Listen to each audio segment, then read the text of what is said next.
샬롬. 오늘 하루도 우리 주님께서 채워주시는 이 평강이 하루를 온전히 마감할 때까지 여러분과 함께 하시기를 주님의 이름으로 기원드립니다. 오늘은 전도서 7장 1절로 20절의 말씀을 가지고 묵상하고 깨달은 것을 우리가 서로 공유해 봅니다. 모든 사람은 인간으로서 품격인 인격을 가지고 있습니다. 또한 단체와 기관도 인격에 준하는 지켜야 할 명예가 있습니다. 옛 선비들은 자신의 인격을 지키기 위해서 목숨을 바치기도 했고, 시민들은 자유가 아니면 죽음을 달라고 외치기도 했습니다. 이렇게 인격이란 명예는 목숨처럼 소중하고 경우에 따라서는 죽음을 대가로 치르고서라도 지킬 만한 가치가 있다는 것 아니겠습니까? 하지만 이러한 품위와 명예를 지킨다는 것은 결코 쉬운 일은 아닙니다. 왜냐하면 나의 명예를 지키기 위해서는 다른 사람의 품위를 존중해야 되기 때문입니다. 속담에 오는 말이 고와야 가는 말이 곱다라고 했는데, 우리 기독교 진리에서는 가는 말이 고와야 오는 말이 곱다라는 뜻으로 말할 수 있습니다. 우리가 먼저 가는 말이 고와야 상대에게도 오는 말이 곱다라는 얘기죠. 인격이란 명예는 상대적이고 서로가 존중할 때 지켜질 수 있는 부분입니다. 이제 본문 1절로 12절까지 된 부분을 살펴봅니다.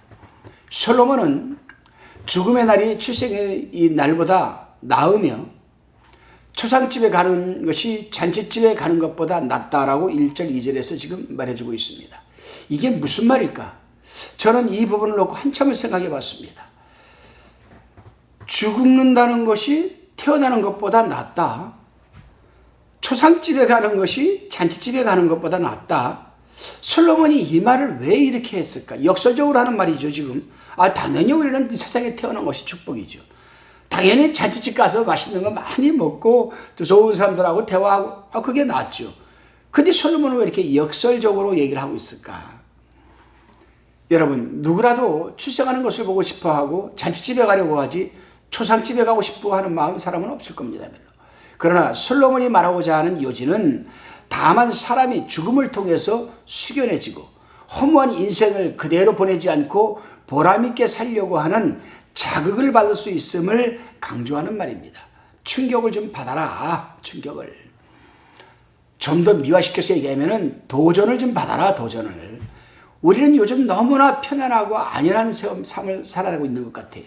많은 사람들이 앞으로 미래에 우리에게 다가올 제2의 삶은 생각하지 않습니다.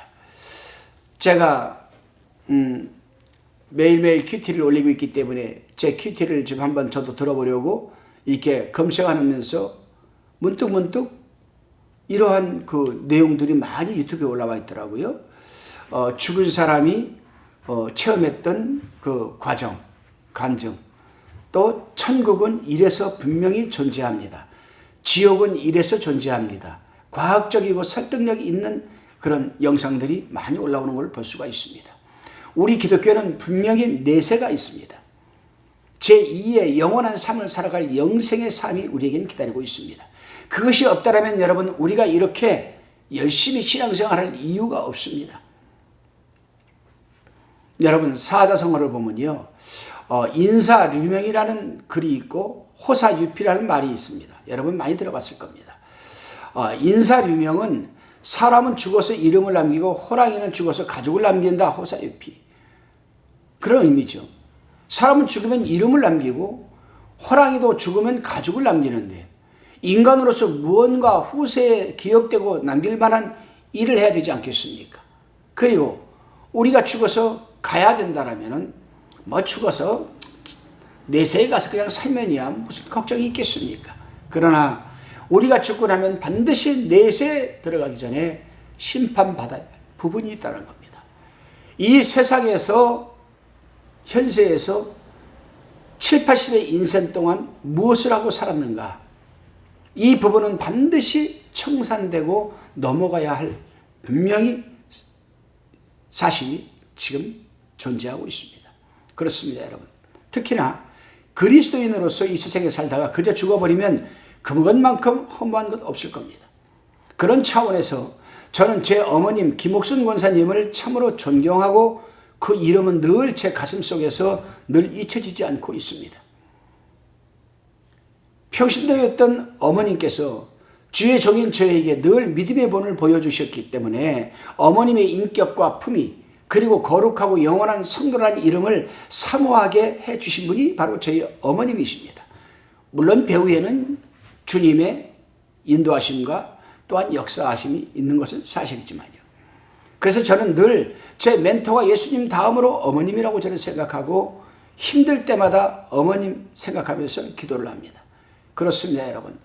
우리 하나님의 사람들은 늘 인격과 품위를 잃지 않고 살아내야 합니다. 또 그렇게 살아내시기를 바랍니다. 우리는 이 세상에서 죽으면 그것으로 끝나는 것이 아니고 다시금 영원한 영생, 생명이 준비되어 있다는 사실을 잊지 말아야 합니다. 그러므로 우리는 우리 자녀이든 이웃이든 세상 사람들에게 하나님의 백성이요 성도라는 이름을 남겨주어야 할 겁니다. 그래야 주님 앞에 가서도 우리는 칭찬을 듣게 되는 겁니다. 다시금 본문 13절로 22절까지를 살펴봅니다. 본문 1절에서 솔로몬은 하나님이 하시는 일을 누가 막을 수 있겠느냐라고 합니다. 그렇습니다, 여러분. 우리 인간은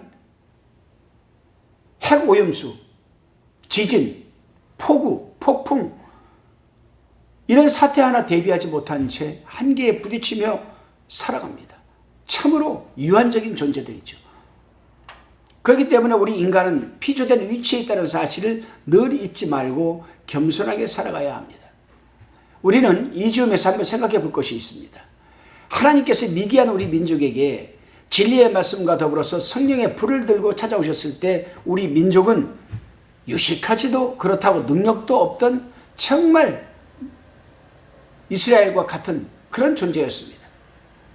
오직 그러나 우리가 이스라엘 사람들처럼 우리 민족이 신앙심이 강했죠. 오직 신앙심이 강했던 우리 민족은 주의 진리의 말씀을 여러분 듣게 될 때 그대로 받아들이고 믿고 순종했을 때 하나님께서는 불과 100여 년 만에 세계 최고의 단일 교단들을 우리 한국에 세우게 하셨고 잘 먹고 잘 살게 해주시고 질병으로부터 벗어나서 건강하게 살게 해주셨습니다. 세계 그 어떤 나라를 우리가 살펴봐도 그 짧은 100여 년 동안에 이렇게 부흥의 성장을 가져온 나라는 없습니다. 오직 대한민국뿐입니다. 그렇습니다, 여러분. 좀 더 생각해 봅시다. 우리나라에 성령의 불이 떨어졌을 때 얼마나 대단했습니까, 여러분? 집신을 신고 광목으로 만든 바지 저고리를 입고 머리에 상투를 틀고 아침에 햇볕이 나면은 옹기종기 모여서 이나 잡고 있었고 치아가 다 썩어가지고 새카맣게 병들어 있고 보리밥 산에 가서 나물 캐다가 나물을 먹고 이런 민족이었습니다. 하지만 그럴 때에도 우리나라에 코로나가 있었습니까? 범람한 홍수 피해가 있었습니까? 그런 차원에서 지난 코로나 사태이든 홍수 피해이든 지진 사태이든 다 하나님께서 자연을 들어서 징계하시는 것이라고 우리는 볼 수밖에 없습니다. 그래요, 여러분. 이제 세상은 점점 악한 쪽으로 흘러가고 있습니다. 여기 하나님은 점점 더 강한 채찍을 들고 인간들을 다스릴 것인데 이럴 때 우리 인간이 해야 할 일이 무엇일까? 여러분 한번 생각해 보셨습니까? 어떻게 대처해야 할까? 한번 생각해 보셨습니까? 그것은 바로 회개입니다. 제가 요즘 지방을 다니느라고 또 제 동생 문제로 마산을 일주일에 또 다니고 이렇게 다니다 보면은 하루가 달라요. 분명히 지난달에는 숲이 울창했던 산이 한 달 뒤에 가다가 보면은 벌거숭이 민둥산이 되어 있어요. 그리고 집 한 채 다 알랑 세워져 있습니다. 집 한 채를 짓기 위해서 어떤 사람이 산 하나를 다 나무를 베어버렸다는 거지요. 벌목을 해버렸다는 겁니다. 그로 인해서 오는 피해가 어떤 것일까요, 여러분? 산을 깎았어요. 태풍 그대로 밀려 내려오죠. 내륙으로. 홍수 그대로 내려오죠. 한 사람의 문화적 삶의 이기와 욕심 때문에 얼마나 많은 사람들이 피해와 고통을 당하겠습니까? 그래요, 여러분. 지금 전 세계 사람들이 하나님 앞에서 해야 할 일은 다른 무엇보다도 회개입니다. 회개하는 것만이 인간이 살 수 있는 유일한 방법인 줄로 믿으시기를 바랍니다. 다시금 본문 23절로 29절까지 내용을 살펴봅니다. 솔로몬은 본문 23절 25절에서 인류 사회의 깊은 곳에 있는 지혜를 찾아보려고 힘쓰지만 그것을 알기 어렵다라고 지금 탄식을 하고 있습니다. 그래서 인생 문제는 오직 하나님께만 있다고 지적을 하고 있는 겁니다. 물론 여기서 지적하는 것은 하나님이 보여주신 지혜를 깨닫는 자가 많지 않다라는 부분입니다. 그렇습니다, 여러분.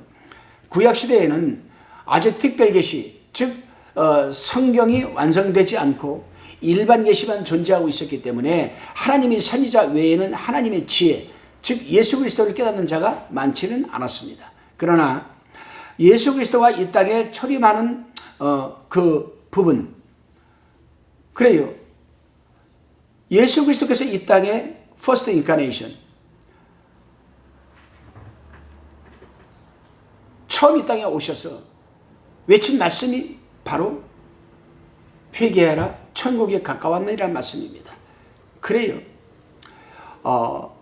예수 그리스도가 이 땅에 초림하신 이후로 하나님의 특별 계신 성경이 완성되겠기에 오늘날에는 지혜, 즉 예수 그리스도는 보편적으로 우리의 구원자가 되어주셨고 누구든지 예수 그리스도를 믿고 구주로 영접하면 그분의 영인 성령이 우리 마음속에 들어와 내주하시고 지혜, 즉 예수 그리스도를 조명하여 주시는 겁니다. 그러니까 지혜, 즉 예수 그리스도를 모른다라고 변명할 수는 없는 것입니다. 예수 그리스도를 모른다고 하면 그것은 십중팔구 인간의 부패성 때문에 모른다고 할 수밖에 없는 것 아니겠습니까? 오늘 하루도 여러분 안에서 내주하시는 성령 하나님의 조명하심으로 여러분의 구원자 되시는 예수 그리스도의 깊은 딥 커뮤니케이션이 되는 그런 시간이 되시기를 바랍니다. 기도하시겠습니다. 주님, 인간은 언젠가는 이 세상과 작별을 해야 할 것은 진리이고 이 세상과 작별 후에는 반드시 세상에서 행한 대로 심판을 받아야 할 것입니다. 따라서 우리가 이 세상에서 떠날 때에도 아무도 성도라는 인격적인 이름과 품격을 남겨놓고 하나님 앞에 가게 하옵소서. 예수님의 이름으로 기도하옵나이다. 아멘.